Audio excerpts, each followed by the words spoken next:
नमः। ॐ गणपतये नमः। गजाननं गणपतये नमः। भूतगणादिसेवितं कपित्थजं गणभूफलसारभक्षितं गणपतये नमः। उमासुतं शोकविनाशकारकं गणपतये नमः। नमामि विघ्नेश्वरपादपङ्कजं गणपतये नमः। श्री गणेश सहस्रनाम का पाठ जिस घर में नित्य होता है, वहाँ रिद्धि सिद्धि सहित लक्ष्मी स्थिर निवास करती है। लक्ष्मी कभी उस घर को छोड़कर नहीं जाती। भाद्रपद मास के शुक्ल पक्ष की चतुर्थी तिथि को जो मनुष्य इन सहस्त्रनामों द्वारा दूर्वार्पण करते हुए विधिवत गणेश का पूजन करता है, अष्टगंध द्रव्यों से हवन करता है, उसके सभी मनोरथ पूरे होते हैं।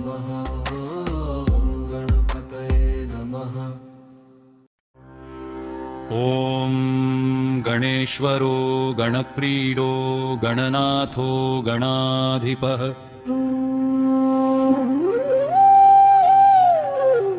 एकदन्तो वक्रतुण्डो गजवक्त्रो महोदरः। लम्बोदरो धूम्रवर्णो विकटो विघ्ननाशनः। सुमुखो दुर्मुखो बुद्धो विघ्नराजो गजाननः।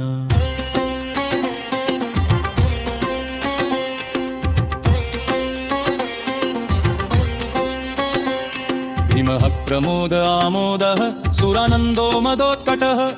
हेरम्बः शम्बर शम्भुर्लम्बकर्णो महाबलः। नन्दनो लम्पटो भीमो मेघनादो गणञ्जयः। विनायको विरूपाक्षो वीरः शूर्पवक्त्रदः। महागणपतिर्बुद्धिप्रियः क्षिप्रप्रसादः। रुद्रप्रियो गणाध्यक्षो उमापुत्रो हगनाशनः। कुमारगुरु ईशानपुत्रो मूषकवाहनः। सिद्धिप्रियः सिद्धिपति सिद्धः सिद्धिविनायकः। अविघ्नस्तुम्बुरुः सिंहवाहनो मोहिनीप्रियः। कटङ्कटो राजपुत्रः शाकलः संमितोमितः। कूष्माण्डसामसम्भूतिर्दर्जयो धूर्जयो जयः। भूपतिर्भुवनपतिर्भूतानां पतिरव्ययः। विश्वकर्ता विश्वमुखो विश्वरूपो निधिर्गुणः। कवीनां ऋषभो ब्रह्मण्यो ब्रह्मवित्प्रियः। ज्येष्ठराजो निधिपति निधिप्रियपति प्रियः। हिरण्मयपुरान्तस्थ सूर्यमण्डलमध्यगः। कराहतिध्वस्त सिन्धुसलिल पूषदन्तवित्। उमाङ्ककेलिकुतुकी मुक्तिदः कुलपावनः। प्रभृतिर्कुण्डलीहारी वनमाली मनोमयः। वैमुख्यः तदैत्यश्रीपादाहतिजितक्षितिः। सद्यो जातः स्वर्णमुञ्जमेखली दुर्निमित्तः। दुःस्वप्नहृत्प्रसहनो गुणीनाथप्रतिष्ठितः। सुरूपः सर्वनेत्राधिवासो वीरासनाश्रयः। पीताम्बरः खण्डरद खण्डवैशाखसंस्थितः। चित्तङ्गश्यामदशनो बालचन्द्रो हविर्भुजः। योगाधिपस्तारकस्थ पुरुषो गजकर्णक। गणाधिराजो विजयः चिरो गजपतिर्ध्वजी। देवदेवः स्मरः प्राणदीपको वायुकीलकः। विपश्चिद्वरदो नादो नादभिन्नमहाचलः। वराहरदनो मृत्युञ्जयो व्याघ्राजिनाम्बरः। इच्छाशक्तिभवो देवध्राता नित्यविमर्दनः। शम्भुवक्त्रोद्भवः शम्भुकोपः शम्भुहस्य भुः। शम्भुतेजा शिवाशोकहारी गौरी सुखावहः। उमाङ्गमलजो गौरी तेजो भूस्वर्कुनी भवः। यज्ञकायो महानादो गिरिवश्माशुभाननः। सर्वात्मा सर्वदेवात्मा ब्रह्ममूर्धाकपश्रुति। ब्रह्मानगकुम्भश्चिद्व्योमभालः सत्यशिरोरुह। जगज्जन्मलयोन्मेष निवेशो हन्यर्कसो मधृत्। गिरीन्द्रैकरदो धर्माधर्मोष्टः सामबृंहितः।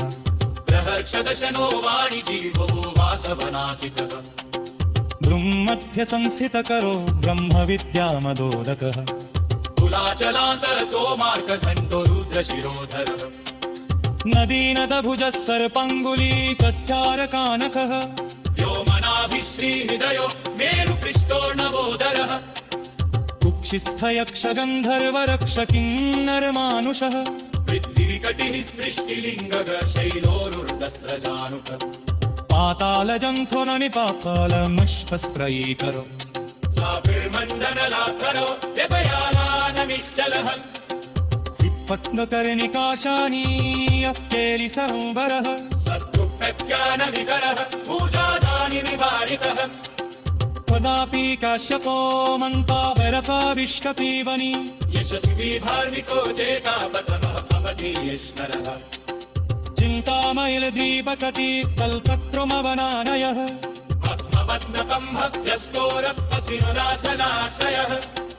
इन्द्राशिरोत्रजपजो जालिनीमो निनानितः कन्नादण्डितपीठश्रीभोगः सक्कामदायिनी पीठ सुहृदुग्रासनाश्रयः तेजोवती शिरोरत्नं सत्यानित्यावतस्सितः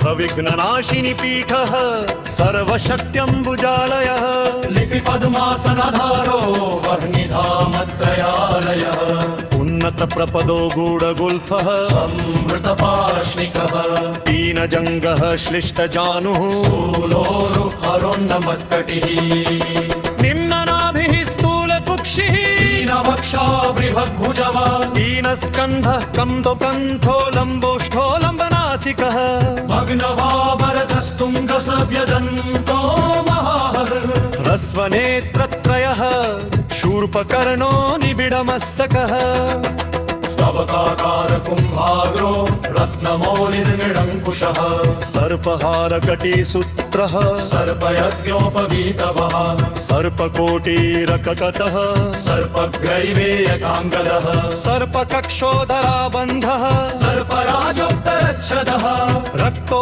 रक्ताम्बरधरो रक्तमाला विभूषणः रक्तेक्षणो रक्तकरो रक्तताल्वोष्ठपल्लवः श्वेतश्वेताम्बरधर श्वेतमाला विभूषणः श्वेतातपत्ररुचिरः श्वेतचामरवीजितः सर्वावयव सम्पूर्ण सर्वलक्षणलक्षितः सर्वाभरणशोभार्ध्यः सर्वशोभासमन्वितः सर्वमङ्गलमाङ्गल्यः सर्वकारणकारणम् सर्वदेववरशार्ङ्गी बीजपूरी गदाधरः इक्षुचापधरः शूली चक्रपाणिः सरोजभृत् आशीधृतोत्पलः शालिमञ्जरीभृत्स्वदन्दः कल्पवल्लीधरो विश्वा भयदैककरो वशी अक्षमालाधरो जाना मुद्रावान् मुद्गरायुधः पूर्णपात्रीकम्बुधरा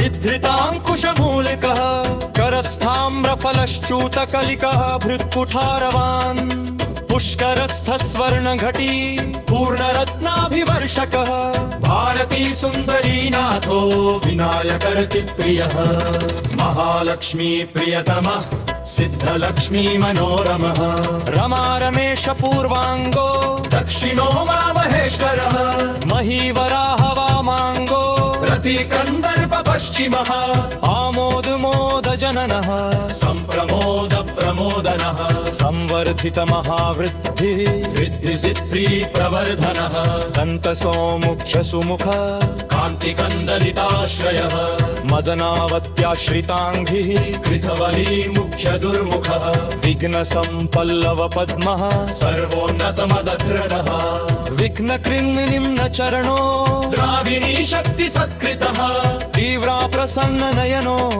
ज्वालिनी पालितैकदृक् मोहिनी मोहनो भोगदायिनी कान्तिमण्डनः कामिनी कान्तवक्त्रश्री रधिष्ठितव सुन्दरः वसुधारामदोन्नादो महाशङ्खनिधि प्रिय नमत्वसुमतीमाली महापद्मनिधि प्रभु सर्वसद्गुरुसंसेव्यः शोचिष्केशरिदाश्रयः ईशानमूर्धा देवेन्द्रशिखा पावनन्दनः प्रत्युग्रनयनो दिव्यो दिव्यास्त्रशतपर्वदृक् ऐरावतादिस सर्वाशा वारणो वारणप्रियः वाच्यार्त्यस्त्र परिवारो गणन् चण्डसमाश्रयः जया जय परिकरो विजया विजयावह अजयार्चित पादाब्जो नित्यानन्दवनस्ततः विलासिनी कृकोन्द सह शौण्डे संवर्यमन्यतः ज्ञानं कालं च सुखगः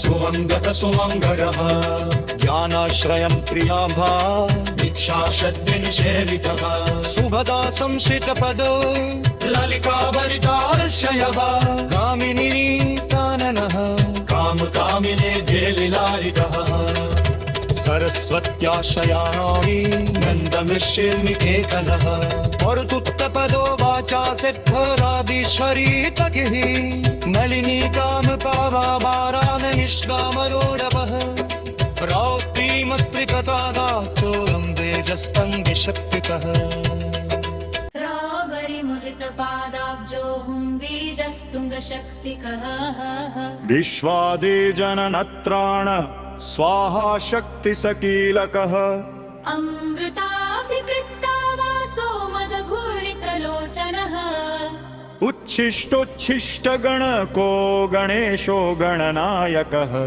अनपायोऽनन्तदृष्टिरप्रमेयो जरामरमः अनाविलो प्रपृहतिरच्युतोऽमृतमक्षरः अकृतर्क्योक्षयो जयो नाधारो नामयो बलः अमेयसिद्धिरद्वैत मघोरोऽग्निः समाननः अनाधारोऽग्निभूम्यग्निबलग्नो व्यक्तलक्षणः आधारपीठमाधार आधाराधेयवर्जितः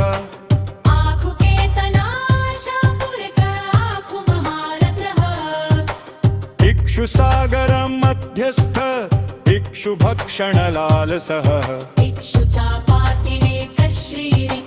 इक्षुचापातिरेकश्रीरिक्षुचापनिषेवितः इन्द्रगोपसमान श्रीरिन्द्रनीलसमद्युतिः इन्दीवरगलश्याम इन्दुमण्डलमण्डितः इद्मप्रिय इडाभाग इडावानिन्दिराप्रियः इक्ष्वाकुविघ्नविध्वंसीति कर्तव्यतेप्सितः ईशानमौलिरीशान ईशानप्रिय इतिः इषणत्रकल्पन्त इहामात्रविवर्जितः उपेन्द्र उडुबृन्मौलि रुणनाकजवप्रियः उन्नतान उत्तुङ्ग उदारस्थिदशाग्रणीः ऊर्जस्वानुष्मलमद उहपोह दुरासदः ऋद्यजुस्सामनयन ऋद्धिसिद्धिसमन्वितः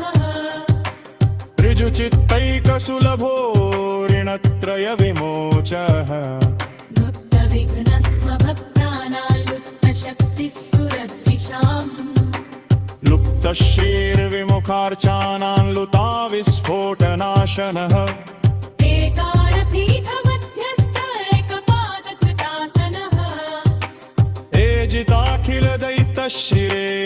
एजिताखिलदैत्यश्रिरेधिपाखिलसंशरः ऐश्वर्यविदेहैश्वर्यमैहितामुष्मिकपरः ऐरम्मदसमोन्मेष ऐरावतसमाननः ओङ्कारवाच ओङ्कारोजस्वानौषधीपतिः औदार्यनिधिरोद्धत्य धैर्य औन्नत्यनिःसमः अङ्कुशस्सुरनागानामङ्कुशाकारसंसदः समस्तविसर्गान्त पदेषु परिकीर्तितः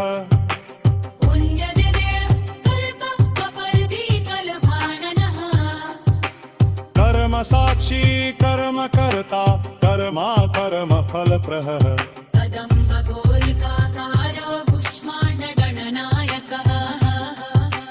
कारुण्यद्रीह कपिल कथक कटिसूत्रभृत्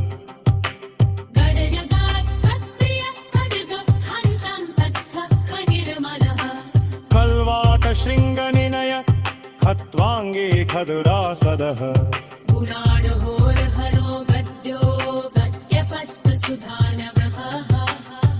वाद्यगानप्रियो गर्जो गीतगीर्वाणपूर्वजः पुर्याचार्यरतो भक्तः पद्यागमनिरूपितः गुहाशयो गुणब्धिस्थो गुरुगम्यो गुरुर्गुरुरु मधुकाधरधनिकामाली घटकुम्भो घटोदरः चण्डश्चण्डेश्वरश्चण्डी चण्डेशश्चण्डविक्रमः चराचरपिता चिन्तामणिश्चर्वणदानसः छन्दश्चन्दोद्भवश्चन्दो दुर्लक्षश्चन्दविक्रमः जगद्योनिरजगत्साक्षी जगदीशो जगन्मयः जप्यो जपपरो जाप्यो जिह्वा सिंहासनप्रभु सर्वतण्डुल्यसत्तानझङ्कारि भ्रमराकुलः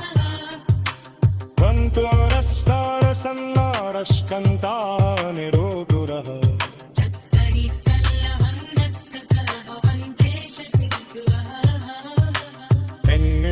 एन्निमुण्डोलाकिनीशो रामलोदिन्निमप्रिडः भक्तानि नादमुलिदोढौ बोढन्दिविरायितः तत्त्वादां प्रकृतस्तत्त्वं तत्त्वं पगनलोकतः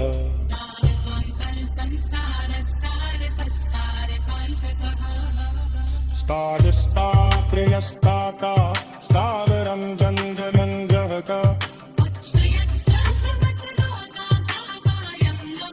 धनं धनपतेर्बन्धुर्धनदो धरणीधरः धनं धनपतेर्बन्धुर्धनदो धरणीधरः ध्यानङ्गप्रकटो ध्येयो ध्यानं ध्यानपरायणः अनिद्रमङ्गप्रकटो ध्येयो ध्यानं ध्यानपरायणः नन्द्यो नन्दिप्रियो नादो नदन्त्यप्रतिष्ठितः निष्कलो निर्मलो नित्यो नित्यानित्यो निरामयः परं व्योम परं धाम परमात्मा परं पदम् परात् परः पशुपति पशुपाशविमोचनः पूर्णानन्द परानन्द पुराणपुरुषोत्तमः पद्मप्रसन्नवतनः प्रणता ज्ञाननाशनः प्रमाणप्रत्ययातीतः प्रणतार्तिनिवारणः फणिहस्तः फणिपतिः फुत्कारः फणितप्रियः बाणार्चिताङ्घ्रियुगलो बालकेलिकुतूहली ब्रह्मार्चितपदो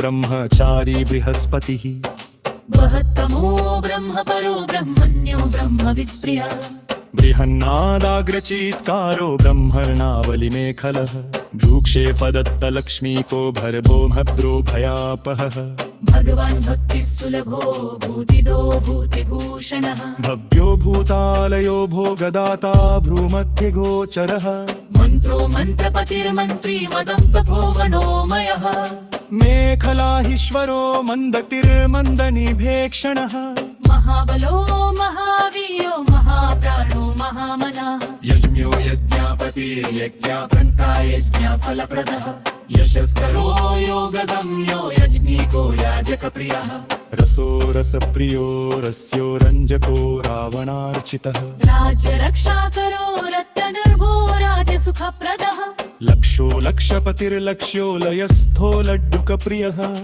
लासप्रियो लास्यपरो लाभकृल्लोकविश्रुतः वरेण्यो वह्निवदनो वन्द्यो वेदान्तगोचरः विकर्ता विश्वतश्चक्षुर्विधाता विश्वतो मुखः वामदेवो विश्वनेता वज्रिवज्रनिवारणः विवस्वद्बन्धनो विश्वाधारो विश्वेश्वरो विभुः शब्दब्रह्म सम्प्राप्य शम्भुशक्तिगणेश्वरः शास्ताशिखाग्रनिलय शरण्य शम्बरेश्वरः शरतुतुः सुमस्रग्विषडाधारक्षरक्षरः संसारवैद्य सर्वज्ञ सर्वभेषज भेषजम् सृष्टिस्थितिलयक्रीड सुरकुञ्जरभेदकः सिन्दुरितं महाकुम्भ सदसद्भक्तिदायकः साक्षी समुद्रमथन स्वयं वेद्य स्वदक्षिणः स्वतन्त्रः सत्यसङ्कल्पः सामगानरतः सुखी हसो हस्तिपिशाचीशो हवनं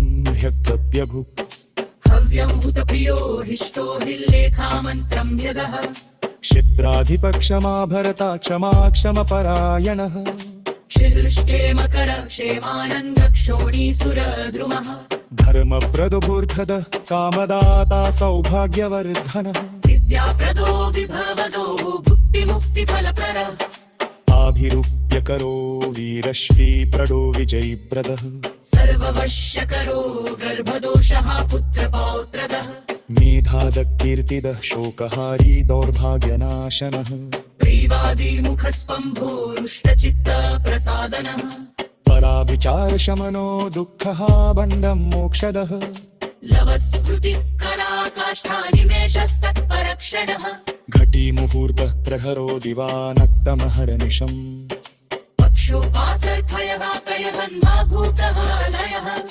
रैषस्थानादिप्रियो दुभूरुत्तररमदूषदम् मदनं वोयाकारचक्रं माहः सत्पर्शयोतुवः रोहुरमन्दक्तदिर्जीवो वयो बुम्मः शशीरविम् सृष्टिस्थितिर्विश्वं सोमरं चन्दमं जलहम् भूरबोकरमरुभ्यो न मन्त्रति प्रत्वरिकुमार ब्रह्मा विश्वशिवः रुद्रैषहं शक्तिः समा शिवः पृक्षास्तिकरः सुप्ता यक्षा रक्षासि किन्नरा सुन्दविद्याधरा भूता मनुष्यापशमग्रगा सूत्रो सरिपक्षैना बुधिं हत्यं बहूद्धवः सज्जं मातञ्जरं व्योमं तदा रोदशति स्मृतिः लीलागाने सदाचार विवाचारानभिस्करः भयेदो फलर्वेदो धातर्वक्तव्यलादतम् मेघालसं भागवतं मारुसंतान्तराथम् श्रीवत्ताशमजं कारादिशपति अनुशासनम् तं वैनायकं सौरं जनमार्हत संहिता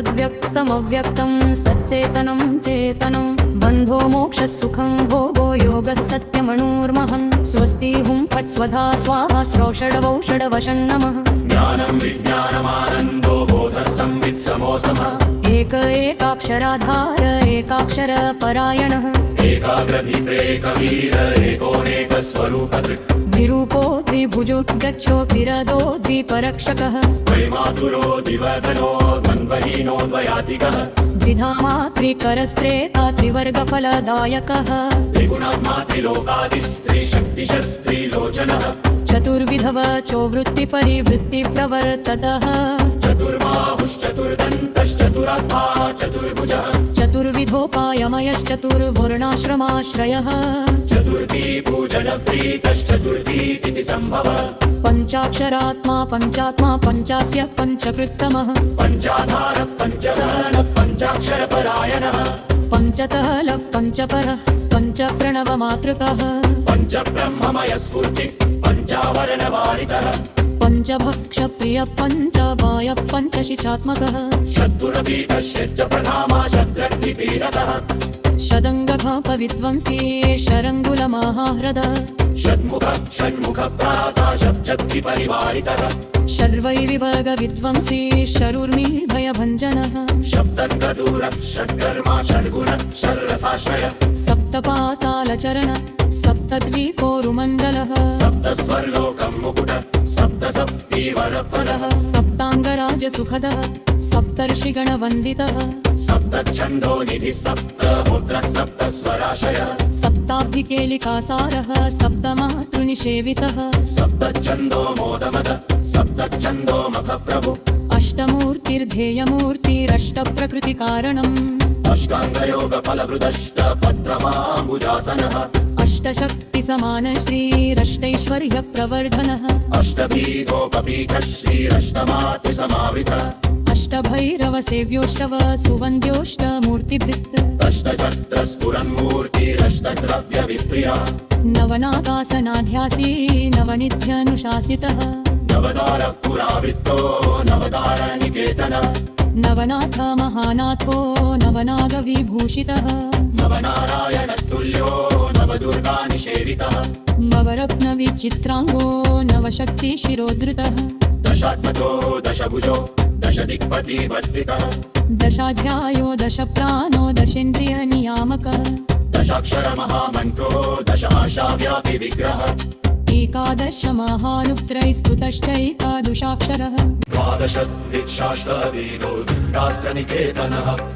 त्रयोदश विदा भिन्नो विश्वे देवादिदैवतम् चतुर्दशेन्द्र वरदश्चतुर्दशमनो प्रभुः चतुर्दशाद्य विद्याध्यश्चतुर्दश मत्पतिः साम पञ्चदश पञ्चदशी शीताशु निर्मलः षोडशाधारनिलय षोडश स्वरमातृकः षोडशान्तपदावास षोडशेन्दुकलात्मकः कला सप्तदशि सप्तदश सप्तदशाक्षरः अष्टादश द्वीपपतिरष्टादश पुराणकृत् अष्टादश औषधि सृष्टिष्टादश विधि स्मृतः अष्टादश लिपिव्यष्टि सम्मष्टिज्ञानकोविदः एकविंशः पुमानेकविंशत्यङ्गलिपल्लवः चतुर्विंशति तत्त्वात्मा पञ्चविंशाख्यपूरुषः सप्तविंशतितारेश सप्तविंशति योगकृत् द्वात्रिंशद्भैरवाधीशश्चतुस्त्रिंशन्महारथः षट्त्रिंशत्तत्त्वसम्भूतिरष्टत्रिंशत् कलात्मकः नवदेकोनपञ्चाशन्मरुद्वर्गनिरर्गलः पञ्चाशदक्षरश्रेणी पञ्चाशद्रुद्रविग्रह पञ्चाशत् विष्णुशक्तीश पञ्चाशन्मातृकालयः विपञ्चाशत् वपुश्रेणी त्रिषष्ट्यक्षर संश्रयः चतुष्षष्ट्यर्थनिर्मेता चतुष्षष्टि कलानिधि चतुष्षष्टि महासिद्धियोगिनी वृन्दवन्दितः अष्टषष्टि महातीर्थक्षेत्र भैरववन्दितः चतुर्नवति मन्त्रात्मा षण्णवत्यधिक प्रभुः शतानन्द शतधृति शतभद्राय देक्षणः शतानीकः शतमखः शतधारावरायुधः सहस्रपत्रनिलयः सहस्रफणिभूषण सहस्रशीर्षा पुरुष सहस्राक्ष सहस्रपात् सहस्रनाम संस्तुत्य सहस्राक्षबलापहः दशसाहस्रफणिवृत्फणिराजकृतासनः अष्टाशीतिसहस्राख्यं हर्षिस्तोत्रपाठितः लक्षाधार क्रियाधारो लक्षाधार मनोमयः चतुर्लक्ष जप प्रीतश्चतुर्लक्ष प्रकाशकः चतुरशीतिलक्षाणां जीवानां देह संस्थितः कोटि सूर्य प्रतिकाशक कोटि चन्द्रांशु निर्मलः शिवोद्भवाद्यष्टकोटि वैनायक धुरन्धरः सप्तकोटि महामन्त्रमन्त्री भावयत्युति त्रिस्त्रिंशत्कोटि सुरश्रेणी प्रणतपादुकः अनन्तनामानन्त श्रीरनन्तोऽनन्त सौख्यदः ओमिति वैनायकन्नाम्ना सहस्रमिदमीरितम् इति श्रीगणेश सहस्रनामस्तोत्रं सम्पूर्णम् लक्षाधाररप्रियाधारो लक्षाधार मनोमयः चतुर्लक्ष जपप्रीतश्चतुर्लक्ष प्रभाषक चतुर्शीतिलक्षाणां जीवानां देह संस्थितः कोटि सूर्य प्रतीकाशः कोटि चन्द्रांशु निर्मल शिवोद्भवाद्यष्टकोटि वैनायक धुरन्धरः